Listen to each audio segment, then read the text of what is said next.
नमस्कार,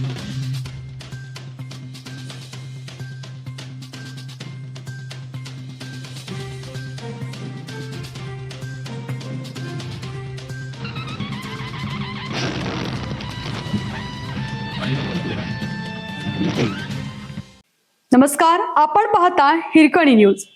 हिरकणी न्यूज प्रत्येक क्षण ताज्या घडामोडी आणि महत्त्वाच्या प्रत्येक बातमीसाठी नेहमी छावणीच्या मालमत्ता आता लवकरच महापालिकेकडे. छावणी नगर परिषद अंतर्गत असलेल्या 7 वॉर्डातील निवासी व व्यावसायिक क्षेत्र संबंधित स्थानिक स्वराज्य संस्थांकडे हस्तांतरित करण्याचं धोरण केंद्र शासनाने स्वीकारलं आहे.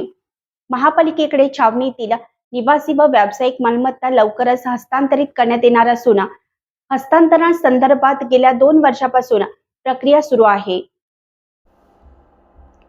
महापालिकेकडे छावणीतील निवासी व व्यावसायिक मालमत्ता लवकरच हस्तांतरित करण्यात येणार असून हस्तांतरणासंदर्भात गेल्या 2 वर्षापासून प्रक्रिया सुरू आहे.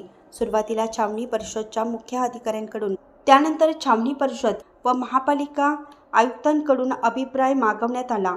दोन्ही अभिप्राय राज्य शासनामार्फत केंद्राच्या संरक्षण मंत्रालयांकडे पाठवण्यात आले.